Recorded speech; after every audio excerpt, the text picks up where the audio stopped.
అదే నేను బ్యాంకులో ఉండింటే నాకు ఇవాళ 7% నికరంగా వచ్చేది కదా, నాకు ఇవాళ నష్టం వచ్చింది అని అనుకుంటాడు.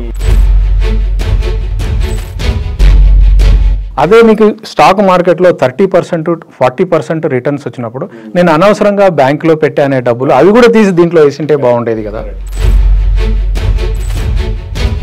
వెదురు చెట్టు పెంచుకోవాలనుకోండి, 3-4 ఏళ్లలో వెదురు తయారవుతుంది.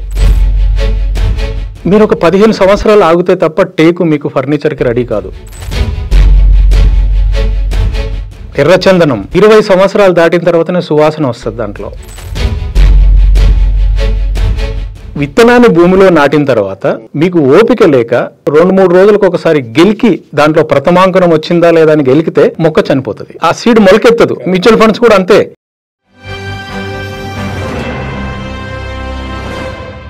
నమస్తే, వెల్కమ్ టు 3TV కోటీశ్వరుడు ఎపిసోడ్ 7.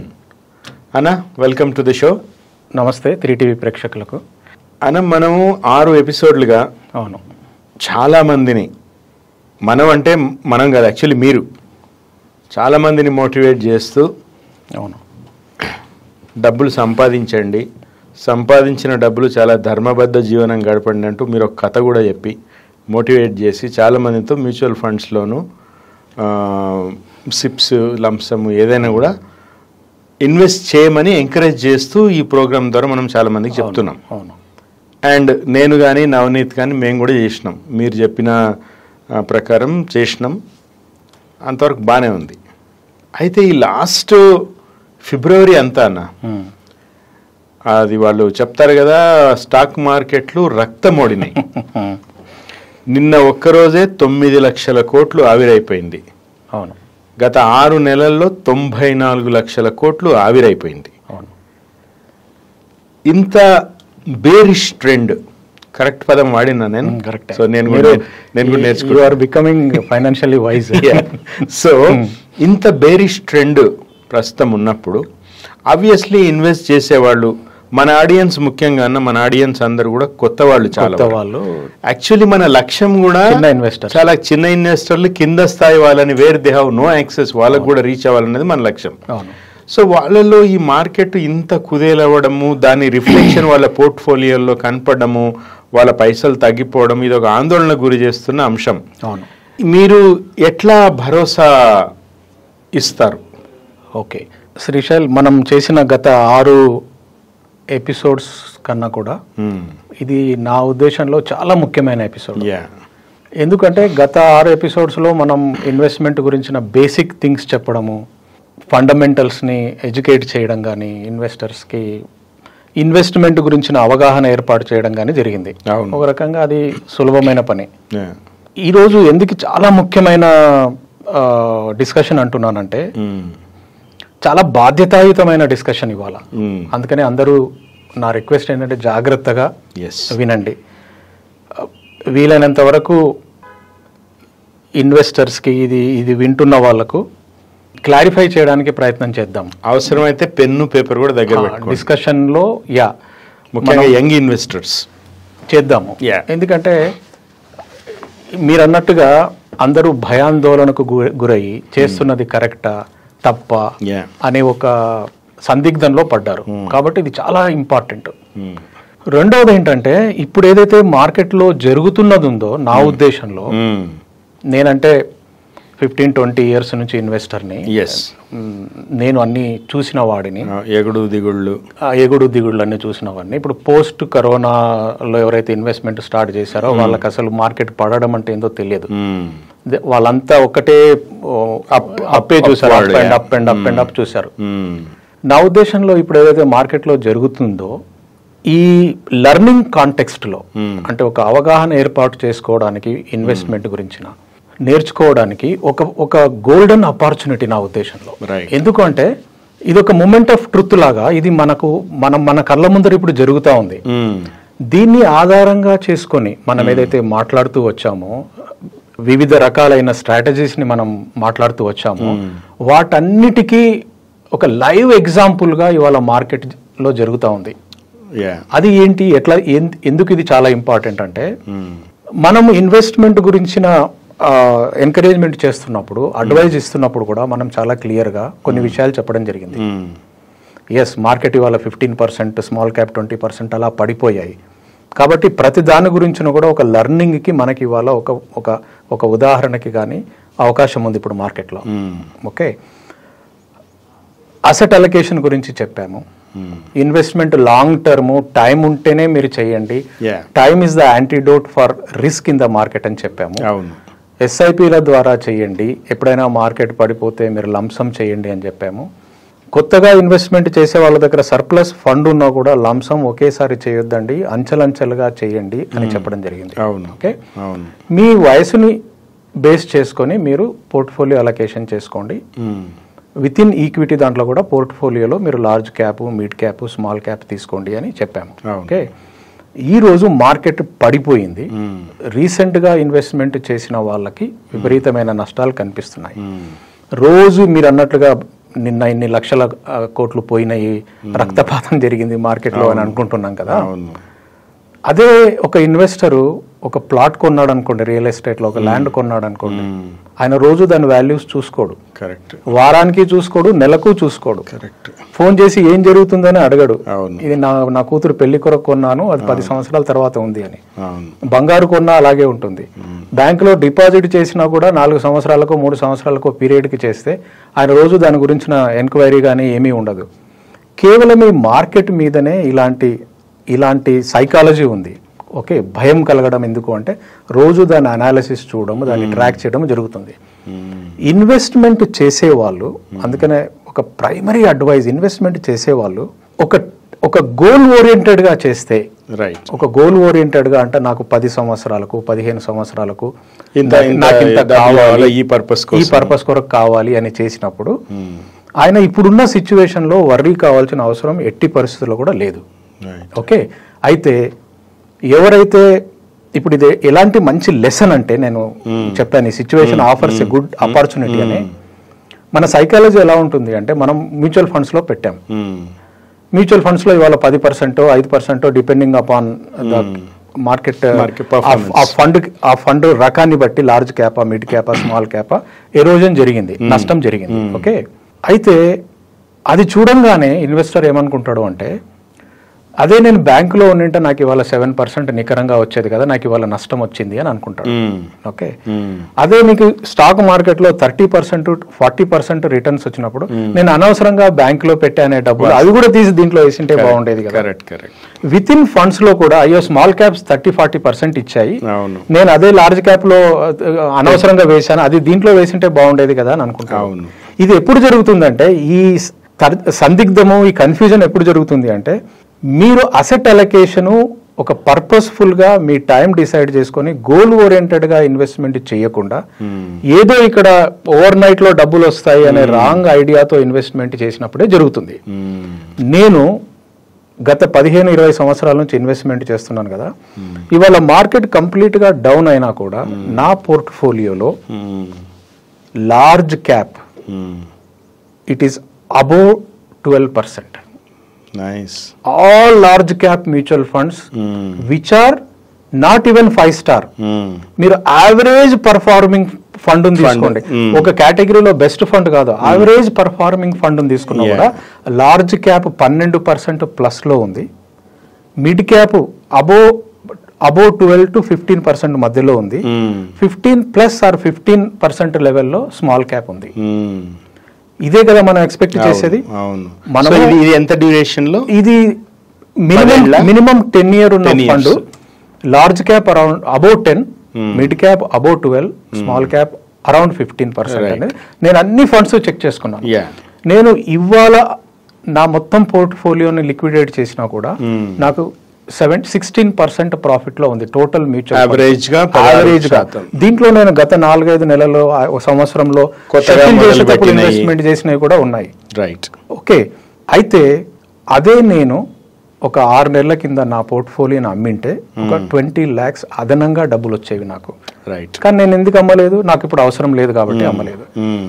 ఇన్వెస్టర్స్ గమనించాల్సింది ఏంటి అంటే, మీరు ఎప్పుడైతే లాంగ్ టర్మ్ కొరకు ఇన్వెస్ట్మెంట్ చేశారో, అది కూడా కరెక్ట్ ఇన్వెస్ట్మెంట్ చేశారో, మీరు ఇక్కడ ఒకటి దృష్టిలో పెట్టుకోండి శ్రీశైల్ గారు, పోర్ట్ఫోలియో అలొకేషన్ లో బ్యాంకు డిపాజిట్ బదులు ఇది చెయ్యాలా, కొందరు మనకు ప్రశ్నలు అడిగారు మన దాంట్లో కామెంట్స్ లో కూడా. పబ్లిక్ ప్రావిడెంట్ ఫండ్ 7% నికరంగా వస్తుంది, దీంట్లో 10% పోయింది, ఏది మంచిదండి అని అడిగారు. అవును, ఇది తీసి దాంట్లో వేయడం, అది తీసి దీంట్లో వేయడం కాదు. మీరు ఎంత డెట్ లో వేయాలి, విత్ ఇన్ డెట్ లో ఎంత ప్రావిడెంట్ ఫండ్ లో ఉండాలి, ఎంత పోస్ట్ ఆఫీస్ లో ఉండాలి, దాన్ని మీరు ఎట్టి పరిస్థితుల్లో కూడా డిస్టర్బ్ చేయకూడదు. మీరు బ్యాంక్ డిపాజిట్స్ లో సపోజ్ ఇప్పుడు వయసును బట్టి అలొకేషన్ ఉంటుంది, సూత్రం చెప్పాను కదా. ఇవాళ ఇప్పుడు మీరున్నారు, మీరు you are in the 50s, నేను 60s లో ఉన్నాను. నేను ఇవాళ స్మాల్ క్యాప్ లో నాకు నష్టం వచ్చింది అని బాధపడే పరిస్థితే ఉండదు. ఎందుకంటే నా పోర్ట్ఫోలియో స్మాల్ క్యాప్ ఒక 5% మించి ఉండకూడదు కూడా. అదే కదా మనం మాట్లాడేది. ఎందుకంటే time is not on my side. Correct. నేను ఇంకా 10 సంవత్సరాలు ఆగలేను.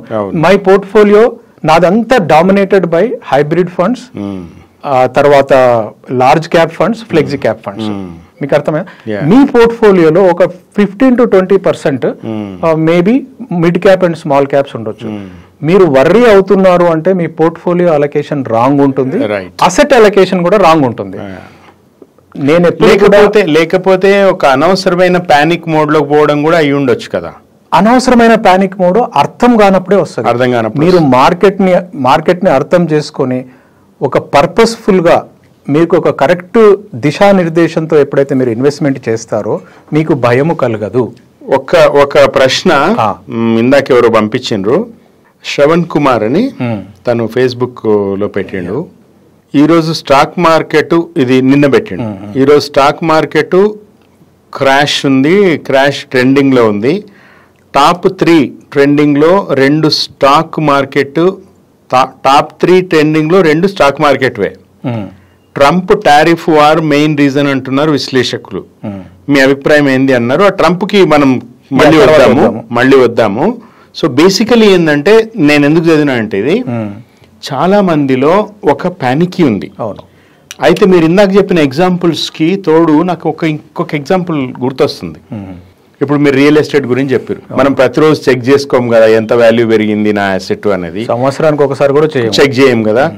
దానికంటే మనము ఇన్స్పైర్ అవ్వాల్సింది, ఉదాహరణ తీసుకోవాల్సింది నాకు వ్యవసాయం అనిపిస్తుంది. పాపం వ్యవసాయదారుకు వానలు ఎప్పుడు పడతాయో తెలియదు, ఎప్పుడు పంట వస్తుందో రాదు, ఎప్పుడు ప్రకృతి వైపరీత్యాలు వస్తే తెలియదు, పండినా కూడా ఎంఎస్పి వస్తుందో రాదో, అయినా కూడా తరతరాలుగా వ్యవసాయం చేస్తూనే ఉన్నారు. అవును. అంటే అది ఒక ఏమంటారు దాన్ని, ఒక నమ్మకము, ఇష్టము అన్నీ ఉంటాయి అందులో.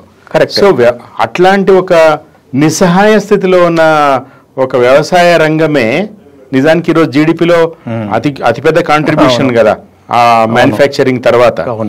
సో అక్కడ నుంచి మనము మన రైతుల దగ్గర నుంచి, మన బుజుర్గు అంటారు కదా, మన పెద్దవాళ్ళ నుంచి కొంచెం ఓపిక నేర్చుకోవాలేమో చిన్నపిల్లలు నాలాంటి వాళ్ళు కూడా. ఇప్పుడు ఒకటి మీరు ఓపిక అన్నారు, వ్యవసాయం గురించి మాట్లాడారు కాబట్టి నేను ఒక ఉదాహరణ చెప్తాను. మీరు కూడా వ్యవసాయదారుడు కాబట్టి ఇప్పుడు మీరు వెదురు చెట్టు పెంచుకోవాలనుకోండి, 3-4 ఏళ్లలో వెదురు తయారవుతుంది. రైట్. ఓకే. మునగ చెట్టు అనుకోండి, 4-5 సంవత్సరాల్లో అది మానైపోతుంది. ఓకే. ఆ కలప క్వాలిటీ మీకు దేనికి పనికిరాదు. ఏది? ఈ మునగ చెట్టు. వెదురు సరే అది పేపర్ కి, పల్ప్ ఇండస్ట్రీకి వస్తుంది, కానీ దాంతో ఫర్నిచర్ చేయలేము. అలాగే బబుల్ ట్రీ, తుమ్మ చెట్లు కానీ ఇవేమి పనికిరావు. మీరు ఒక 15 సంవత్సరాలు ఆగితే తప్ప టేకు మీకు ఫర్నిచర్ కి రెడీ కాదు. రైట్. మీకు ఫండ్ గురించి చెప్పారు కాబట్టి చెప్తున్నాను. 15 సంవత్సరాలు ఆగితే తప్ప ఆ కలప ఫర్నిచర్ కి రాదు. అదే రెడ్ శాండల్, ఎర్రచందనం 20 సంవత్సరాలు దాటిన తర్వాతనే సువాసన వస్తుంది దాంట్లో. అప్పుడే కట్ చేయాలి దాన్ని, ఆగాలి. ఓకే. 20 ఏళ్ళు ఆగాలి. సిరిచందనము ఆగాలి. ఓకే. మీరు ఎక్కువగా ఈ హిమాలయ స్లోప్స్ లో అక్కడ చూస్తూ ఉంటారు, సిల్వర్ ఓక్ అనే ఒక ట్రీ ఉంటుంది.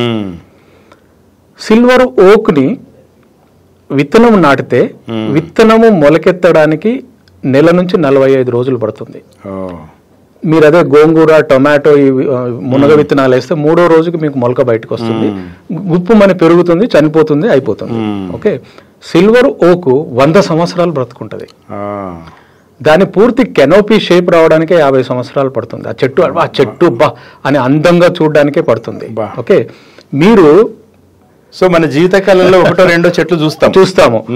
మీరు విత్తనాన్ని భూమిలో నాటిన తర్వాత మీకు ఓపిక లేక 2-3 రోజులకు ఒకసారి గెలికి దాంట్లో ప్రథమాంకనం వచ్చిందా లేదా అని గెలికితే మొక్క చనిపోతుంది. అవును, ఆ సీడ్ మొలకెత్తదు. మ్యూచువల్ ఫండ్స్ కూడా అంతే. కరెక్ట్. మీరు అన్నారే ఓపిక అని, ఆ ఓపిక కూడా మీరు ముందే డిసైడ్ అయిన ఓపిక.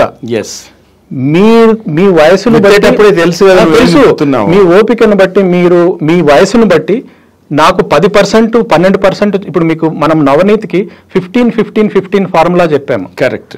ఆ ఫార్ములా నేను ఇప్పుడు చూపిస్తాను. నా మొబైల్లో నా ఇన్వెస్ట్మెంట్ చూపిస్తాను. 15 years లో 1 crore it will work for everybody. ఎందుకు అంటే శ్రీశాల్, ఒక ఇంపార్టెంట్ పాయింట్ మీరు ఈ ఆందోళన గురించి అడిగారు. మార్కెట్ 2023-24 లో 30-40% అప్రిషియేట్ అయిన ఫండ్స్ ఉన్నాయి. 10 సంవత్సరాల నుంచి 15 సంవత్సరాల కాల వ్యవధిలో ఒక మ్యూచువల్ ఫండ్ 12% నుంచి లార్జ్ క్యాప్, అట్లాగే స్మాల్ క్యాప్ అయితే 15% వరకు ఈల్డ్ వస్తుంది అనే ఒక చరిత్ర చూపించినప్పుడు, దాన్ని ఒక ట్రెండ్ లైన్ చూపించినప్పుడు, ఒక 2 సంవత్సరాల్లో 40% మార్కెట్ అప్రిషియేట్ అయింది అంటే మీరు ఏమర్థం చేసుకోవాలా? ఏదో ఒక దశలో 20-30% పడిపోయి మార్కెట్ ఆటోమేటిక్గా వాల్యూలోకి ఫిక్స్ అవుతుంది అని మీరు గమనించాలి. అయితే కొంతమంది ఏం చేస్తారు అంటే, అవసరం ఉన్నా అవసరం లేకపోయినా మార్కెట్లో 52-week హై అని ఉంటుంది. ప్రతిదానికి కూడా మనం షేర్ మార్కెట్ ఇండెక్స్ సెన్సెక్స్ కానీ, బిఎస్సి కానీ, స్మాల్ క్యాప్ కానీ, మిడ్ క్యాప్ కానీ 52-week హై, 52-week లో ఉంటుంది. మార్కెట్ ఎప్పుడైతే 52-week హైలో ఉందో, అలాగే కొన్ని షేర్లు లైఫ్ టైం హైలో ఉన్నాయో, ఇండెక్స్ కూడా లైఫ్ టైం హైలో ఉందో, మీరు రియలైజ్ చేసుకోవాలి అనుకుంటే ప్రాఫిట్స్ ఆ టైంలో బుక్ చేసేసుకోవచ్చు, మీకు అవసరం ఉన్నా లేకున్నా. ఇప్పుడు ఉందనుకోండి, ఇప్పుడు ఈ టైంలో ఉందనుకోండి, మనం మీకు అవసరం లేనప్పుడు 80% కూడా ముట్టుకోకూడదు, గెలికి చూడకూడదు విత్తనం ఏమైంది అనేది ఓవర్ అనాలిసిస్, ఓవర్ యాంగ్జైటీలోకి పోకూడదు. మార్కెట్ 30-40% అప్రిషియేట్ అయింది కాబట్టి ఇప్పుడు కొత్తగా ఇన్వెస్ట్మెంట్ చేసిన వాళ్ళు 1 సంవత్సరం వెనక్కి వెళ్ళిపోయారు అనుకుందాం. వాళ్ళు ఆగాల్సింది 1 సంవత్సరమే కానీ నష్టాన్ని బుక్ చేయాల్సిన అవసరం లేదు. ఇప్పుడు ఏదైతే మీ పోర్ట్ఫోలియోలో నష్టం ఉందో అది నోషనల్ నష్టమే. మీరు అమ్ముతూనే కదా అది. ఎందుకు అమ్ముకోవాలి? మీరు 10 సంవత్సరాలకు 15 సంవత్సరాలకని ఇన్వెస్ట్మెంట్ చేసినప్పుడు అమ్ముకోవాలనే ఆలోచన ఎందుకు వచ్చింది మీకు ఇప్పుడు కొత్తగా? అంటే ఒక భయం ఎట్లా ఉంటుందంటే, ఇప్పుడు సపోజ్ ఉదాహరణకి 9 లక్షలు పోర్ట్ఫోలియోలో ఉంది. అవును. ఒక 4-5 నెలల 6 నెలల క్రితం వరకు 1,20,000 ప్రాఫిట్ ఉండింది మార్జిన్స్ రూపంలో. ఇప్పుడు -70 అంటే ఏంది? ఆ 1,00,000 పోయింది, ఇది 70,000 అయింది, అసల్లో కూడా పోయింది. అవును. సో ఈ ట్రెండ్ ఇట్లాగే కంటిన్యూ అయితే ఈ ఉన్న 8 లక్షలు 9 లక్షలు 0 కూడా రావచ్చు. పోదు. ఎందుకు పోదు అంటే ఒక మ్యూచువల్ ఫండ్ లో 50 నుంచి 75, కొన్ని mutual funds like Nippon small cap లో 300 కంపెనీల షేర్స్ కూడా ఉన్నాయి. రైట్. అంటే వాళ్ళ పోర్ట్ఫోలియో మీరు ఒక ఫండ్ లో ఇన్వెస్ట్మెంట్ చేసి నిప్పాన్ స్మాల్ క్యాప్ లో 200 నుంచి 300 దాకా షేర్స్ ఉంటాయి. కొందరు ఫోకస్డ్ గా వెళ్తారు, 50 నుంచి 75 షేర్ కంపెనీ షేర్లు పెట్టుకుంటారు. అట్లా ఎట్టి పరిస్థితుల్లో కూడా మన దేశపు ఆర్థిక వ్యవస్థలో ఒక కంపెనీ జీరోకి వచ్చేది ఉండదు. ఒక కంపెనీ జీరోకు వచ్చేదాకా ఫండ్ మేనేజర్ కూర్చోడు, షెఫిల్ చేసేస్తాడు. ఓకే. మీరు అంతెందుకు శ్రీశైల్, ఇప్పుడు ఒక 15-20% మార్కెట్ పడింది అంటున్నారు కదా, కరెక్ట్ పోర్ట్ఫోలియో. ఇప్పుడు నా పోర్ట్ఫోలియో 7-8% కూడా పడలేదు. ఎందుకు అంటే అందులో మిక్స్డ్ ఉన్నాయి, లార్జ్ క్యాప్ ఉన్నాయి, మల్టీ క్యాప్ ఉన్నాయి, మల్టీ అసెట్ ఉన్నాయి. సో వీటన్నిటి ఆధారంగా టోటల్ పోర్ట్ఫోలియో చూసుకుంటే 7-8% కూడా పడిపోలేదు. హైబ్రిడ్ ఫండ్స్ ఉన్నాయి దాంట్లో. హైబ్రిడ్ ఫండ్ అంటే దాంట్లో కొంత డెట్ ఉంది. వీటన్నిటి మూలంగా ఇంకొన్ని ఎట్లా ఉన్నాయంటే, నా ఏజ్ 67 కాబట్టి లో వాలటైలిటీ ఫండ్స్ లైక్ పరాగ్ పరేక్, ఇలాంటి లో వాలటైలిటీ అంటే అవి డౌన్ సైడ్ ప్రొటెక్షన్ చాలా బాగుంటుంది. ఇంత మార్కెట్ పడినా పరాగ్ పరేక్ ఎంత పడిందో ఇన్వెస్టర్స్ మీరే చూసుకోండి, మీరు గమనించండి.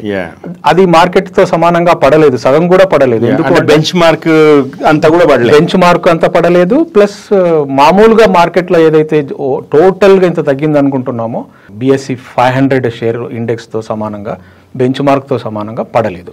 ఒక్క నిమిషం ప్రేక్షకులకు క్లారిటీ ఇవ్వాలా?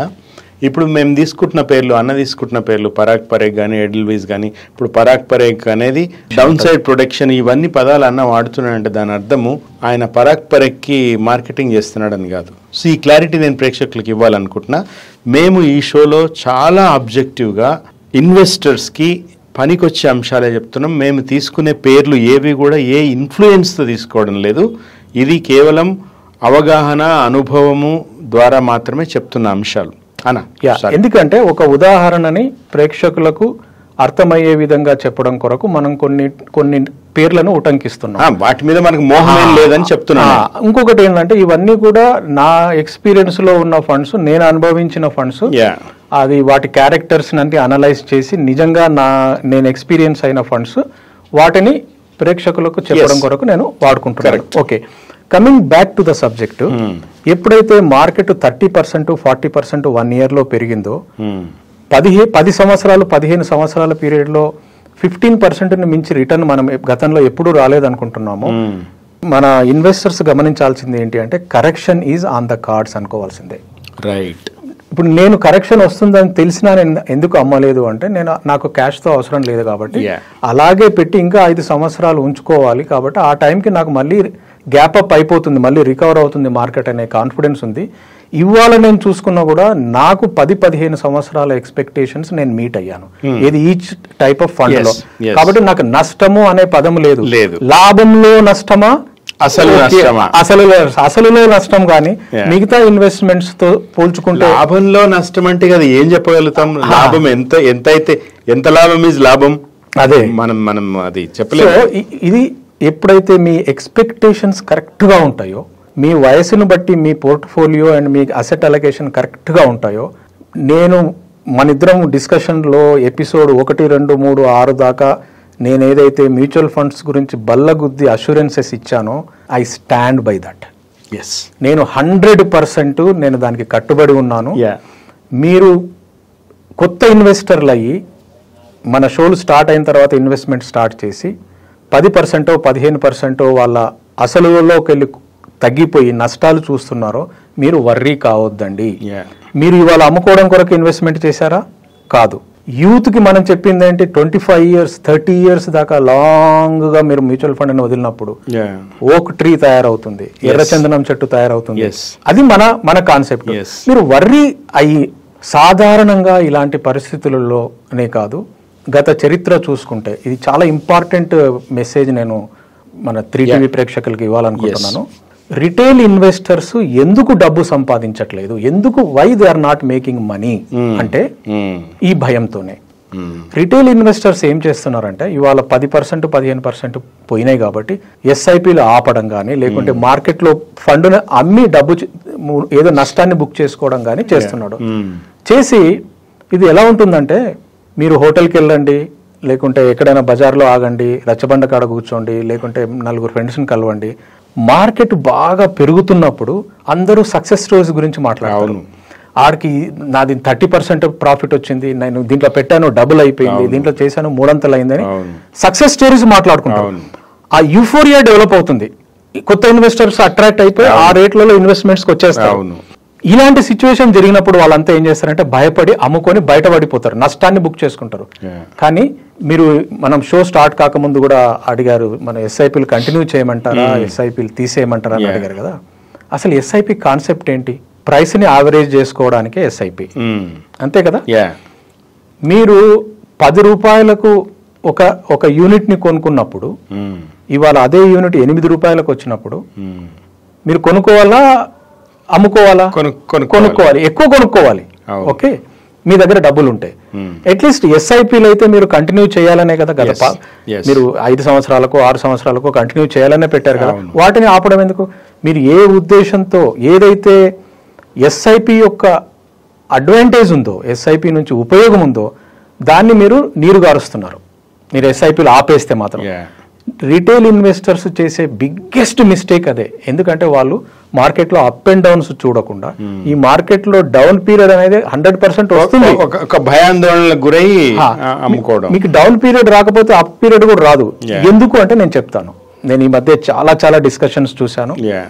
అందరూ మార్కెట్ పడుతుంది కాబట్టి పెరుగుతుంది, మీరు వరీ కావద్దండి అంటున్నారు, కానీ దాని డైనమిక్స్ ఎవరు ఎక్స్ప్లెయిన్ చేయలేకపోయారు. నేను చెప్పడానికి ప్రయత్నం చేస్తాను. ఇది చాలా ఇంపార్టెంట్ పాయింట్. మార్కెట్లో కరెక్షన్స్ 2 రకాలు ఉంటాయి. ఓకే, ఒకటి టెక్నికల్ కరెక్షన్. టెక్నికల్ కరెక్షన్ అంటే కేవలం న్యూస్ బేస్డ్ కరెక్షన్, ఊహాజనితమైన కరెక్షన్, భయానికి లోనైన కరెక్షన్. ఓకే, ఏదో ట్రంప్ టారిఫ్స్ పెంచుతున్నాడు, వాటి ఎఫెక్ట్ ఎంతనో ఎవరికీ తెలియదు. దాని ఇంపాక్ట్ రిలయన్స్ మీద ఎంత పడుతుంది, ఐటీసీ మీద ఎంత పడుతుంది ఎవరికీ తెలియదు. కానీ ఒక సెల్లింగ్ సెంటిమెంట్, సెల్లింగ్ స్ప్రీ ఒకటి స్టార్ట్ అయిపోతుంది. దాని నుంచి ఇండస్ట్రీ మన ఇండెక్స్ డౌన్ అయిపోతుంది. ఓకే, టెక్నికల్ అంటే కంపెనీ పర్ఫార్మెన్స్తో సంబంధం లేకుండా, ఫండమెంటల్స్తో సంబంధం లేకుండా, ఒక వార్తల నుంచో లేకుంటే మార్కెట్ ఓవర్ హీట్ అయిపోయిందని యూఫోరియా నుంచి అది ఒక టైప్ ఆఫ్ కరెక్షన్. రెండవది ఫండమెంటల్ గా ఇప్పుడు ఒక కంపెనీ రిజల్ట్స్ అనౌన్స్ అయినాయి మనకి, ఆ రిజల్ట్స్ అనుకున్నంత బాగా లేవు. ఒక 2-3 రోజులు ఆ షేర్ ప్రైస్ కొంతమంది అమ్ముకుంటారు, అబ్బా దీంట్లో ఇంతకంటే ఎక్కువ ప్రాఫిట్ రాదు. సో ఫండమెంటల్ గా పర్ఫార్మెన్స్ బాగా లేకపోయినా కూడా కొంచెం టెక్నికల్ కరెక్షన్ జరుగుతుంది. అయితే నేను మీకు లాస్ట్ ఎపిసోడ్ లో 6th ఎపిసోడ్ లో మనము మార్కెట్ ఓవర్ హీట్ అంటే ఏంటి, ఫేర్ వాల్యూ గురించి మాట్లాడాము, EPS, PE ratio, fair value గురించి మాట్లాడాము. అయితే ఈ 2 రకాల కరెక్షన్స్ ఎట్లా ఉంటాయంటే ప్రైస్ కరెక్షన్ ఒకటి, టైం కరెక్షన్ ఒకటి. ఓకే, ప్రైస్ కరెక్షన్ అంటే ఇవాళ ఈ కంపెనీ రిజల్ట్ బాగలేదు కాబట్టి దానికంటే ఎక్కువగా ప్రైస్ ఉంది కాబట్టి కొంచెం కట్ అయి కొంత అమ్ముకొని ఆ ప్రైస్ తగ్గడం. 1600 ఉంది రిలయన్స్, రిజల్ట్స్ అంత బాగా లేవు, 1300కో 1400కో రావడం ప్రైస్ కరెక్షన్. ఇమీడియట్ గా అమ్ముకుంటారు, సెటిల్ అయిపోతుంది అది. ఓకే, టైం కరెక్షన్ అంటే 1500 మార్కెట్ ఉంది, రిజల్ట్స్ బాగా రాలేదు, 1 సంవత్సరం దాకా ఆగితే ప్రైస్ కరెక్షన్ కాదు, టైం కరెక్షన్ అవుతుంది. ఆఫ్టర్ 1 year కంపెనీ రిజల్ట్స్ ఏవైతే రాబో రిజల్ట్స్ ఉన్నాయో దానికి అనుగుణంగా ఆ ప్రైస్ సూట్ అవుతుందని వెయిట్ చేయడాన్ని టైం కరెక్షన్. ఓకే, ఇప్పుడు ఉదాహరణకు మీరు ఒక షర్ట్ కుట్టించుకున్నారు అనుకోండి, పొరపాటున ఆ షర్ట్ ఓవర్ సైజ్ అయింది అనుకుందాం, మీకు లూజ్ అయింది. 2 మార్గాలు ఉన్నాయి. ఒకటి ప్రైస్ కరెక్షన్ అంటే షర్టుని కట్ చేసి దాన్ని ఆల్టర్ చేసి తొడుక్కోవడం అనేది ప్రైస్ కరెక్షన్. నేను ఆ షర్ట్ లో ఫిట్ అయ్యే వరకు నేను ఒళ్ళు పెంచుకుంటాను, నెక్స్ట్ ఇయర్ అయినా నాకు సరిపోతుంది అనుకోవడం టైం కరెక్షన్. అర్థమైందా? సో మార్కెట్ లో చాలా వరకు ఏమవుతుంది అంటే టైం కరెక్షన్ ఓపిక. ఇప్పుడు ఉదాహరణకు ఇప్పుడు మీ మ్యూచువల్ ఫండ్స్ ఉన్నాయనుకోండి, 1 year వెనక్కిపోయాయి అంటే ప్రాఫిట్ పోయింది, మళ్ళీ ఆ లెవెల్ కి రావాలంటే 1-2 years పట్టొచ్చు, కానీ ఆగాల్సిందే. మీరు అదే చొక్క మీరు వేసుకోవాలి, కంపల్సరీగా మీకు ఆ లెవెల్ కి మార్కెట్ అనేది వచ్చేస్తుంది. ఈలోగా ఎర్నింగ్స్ పెరుగుతాయి. గత 2-3 నెలల్లో 2-3 క్వార్టర్స్ లో ఎర్నింగ్స్ బాగలేవు కాబట్టి కొంత జీడిపి, ఇండియన్ జీడిపి కొంచెం డౌన్ సైడ్ కి వచ్చింది కాబట్టి అదొకటి అన్ని కలిసి వచ్చి ఒక సెంటిమెంట్ అనేది స్నోబాల్ అవుతుంది. వీడు వాళ్ళతో మాట్లాడుతూ ఇప్పుడు అందరూ తేలిగుట్టున్న దొంగలాగా ఎవరు మాట్లాడట్లేదు. ఈ టైంలోనే అందరు లోపల అమ్ముకోవాలని ట్రై చేస్తారు, అదే పెద్ద మిస్టేక్. మీరు ఏ ఉద్దేశంతో అయితే స్టాక్ మార్కెట్ లో మ్యూచువల్ ఫండ్స్ లోకి వచ్చారో అదే ఉద్దేశంతో ఇంపార్టెంట్, అదే ఉద్దేశంతో అదే పర్పస్ తో ఉండండి, భయపడకండి. ఈ టైంలో మీరు ఎస్ఐపీలు ఎట్టి పరిస్థితుల్లో క్యాన్సిల్ చేసుకోవాలి. సంబంధించి ఒక పాయింట్ అన్న, మొన్ననే to encourage this SIPs State Bank of India ఎస్ఐపీలు మినిమం 250 రూపాయలతో కొత్తగా, ఇదివరకు ఇప్పటిదాకా 500 ఉండే మినిమం, తగ్గించింది. SBI 250, that's a good thing. అందరు ఇన్వెస్టర్స్కి, యంగ్ ఇన్వెస్టర్స్కి ముఖ్యంగా సిప్పులు స్టార్ట్ చేయండి అన్న చెప్పినట్టుగా. ఆ వాల్యూ, ప్రైస్ వాల్యూకి సంబంధించి ఒక లాంగ్ టర్మ్ ఇన్వెస్ట్మెంట్ సిప్ అనేది చాలా చాలా చాలా ముఖ్యమైనది. ఖచ్చితంగా ఎస్ఐపిలో పెట్టాలి. అండ్ ఎస్ఐపిలో ఆపొద్దండి, ఎస్ఐపిలు కంటిన్యూ చేయండి. మీ దగ్గర 10 సంవత్సరాలు ఏదైతే మీ వయస్సు, again I'm repeating, me asset allocation base చేసుకొని, మీ వయస్సుని బేస్ చేసుకొని మీరు ఇంకా 1 లక్ష 2 లక్షలు పెట్టడానికి నా దగ్గర ఉన్నాయి అంటే ఒకే రోజు కాదు. ఎందుకంటే మార్కెట్ ఇదే బాటమ్ అని నేను చెప్పాను, ఎవరు చెప్పలేరు. ఇంకా తగ్గొచ్చు, ఇంకో 5%, 10%, 15%, అంచెలుగా. ఇవాళ మీ దగ్గర 1 lakh ఉందనుకోండి, మీకు గుర్తుందా, మీరు ఫస్ట్ లంసమ్ చేసేటప్పుడు ఇవాళ 15,000 వేయండి, ఇవాళ 15,000 అని చెప్తూ వచ్చాను. ఆ విధంగా స్లోగా వేస్తూ పోవాలి. మీకు ఇప్పుడు మార్కెట్ ఒక రకంగా డిస్కౌంట్ సేల్ లో నడుస్తుంది కాబట్టి మాక్సిమం బయర్స్ టైం కాబట్టి కొనండి. Over a long period of time మీకు తప్పనిసరిగా ఈ కరెక్షన్ నుంచి మీరు బయటపడతారు. గ్యారంటీగా మీకు బెస్ట్ రిజల్ట్స్ అనేవి వస్తాయి, భయపడాల్సిన అవసరం అనేది ఎట్టి పరిస్థితిలో లేదు. అయితే మీ అసెట్ అలొకేషన్ లో పొరపాట్లు ఉన్నాయి అనుకోండి, చాలా మంది అడిగారని చెప్పాను చూడు, పబ్లిక్ ప్రావిడెంట్ ఫండ్ లో ఇంత వస్తుంది, దీంట్లో ఇంత వస్తుంది, మరి ఏది బెటర్ అని. ఏది బెటర్ అని ఉండదు, మీకు ఏది సూటబుల్ లో ఉంటుంది. ఓకే, పబ్లిక్ ప్రావిడెంట్ ఫండ్ ను తీసి ఈక్విటీలో వేయమని ఎవరు చెప్పరు. పబ్లిక్ ప్రావిడెంట్ ఫండ్ లో ఎంత ఉండాలో అంత మీద ఉందా లేదా చూసుకోండి. మీ వయసును బేస్ చేసుకొని మీది డెట్ లో ఉందా లేదా చూసుకోండి. Yes. విత్ ఇన్ డెట్ లో కూడా పోస్ట్ ఆఫీస్ ఇన్స్ట్రుమెంట్ లో ఎంత రేషియో ఉంది, ప్రధానమంత్రి స్కీమ్ లో కానీ రిటైర్మెంట్ స్కీమ్ లో ఎంత ఉంది, తర్వాత బ్యాంక్ డిపాజిట్స్ లో ఎంత ఉంది, విత్ ఇన్ బ్యాంక్ డిపాజిట్స్ లో కూడా ఇప్పుడు నేనున్నాను అనుకోండి, నేను కేవలం బ్యాంక్ లోనే కాదు, కొంత శ్రీరామ్ ఫైనాన్స్ లో ఉంది, కొంత బజాజ్ ఫైనాన్స్ లో, ఎందుకంటే అది 9.9 ఈల్డ్ వస్తుంది. నేను ఎప్పుడు యావరేజ్ చేసుకుంటూ పోతాను. సో ఇది చాలా ముఖ్యం, ఇది మానిటర్ చేసుకోవటం అండ్ వాటన్నిటిని కూడా మేనేజ్ చేసుకోవాలి, చాలా ముఖ్యము. చేసుకోకుండా నేను ఇవాళ ఇన్వెస్ట్మెంట్ చేశాను, అయ్యో మీరు చేయమన్నారు చేశాను.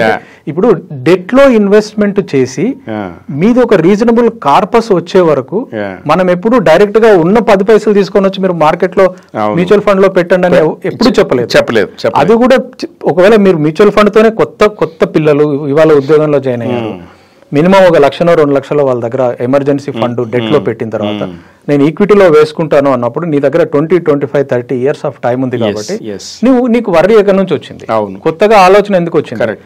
ఇవన్నీ స్క్రీన్ లో చూసి, టీవీలో చూసి, న్యూస్ పేపర్ టెన్షన్ పడద్దు. మీరు ఒకటి జాగరూకత అవసరం, కానీ బట్ అన్న చెప్పినట్టుగా మన భూమి విలువ పెరిగిందా అని ప్రతిరోజు ఎట్లా అయితే మనం చెక్ చేసుకోమో, మన చందన మొక్క మొలిసిందా అని ప్రతిరోజు చూసుకోకూడదు. సో చందన మొక్క కోసం వెయిట్ అయినా చేయాలి, లేదంటే పుష్పలాగా దోపిడీ అయినా చేయాలి. సో బేసికలీ ఆ ఓపిక అనేది చాలా అవసరం అనేది ఈ రోజు ఈ చర్చ సారాంశం. Thank you. Keep watching 3TV. Thank you.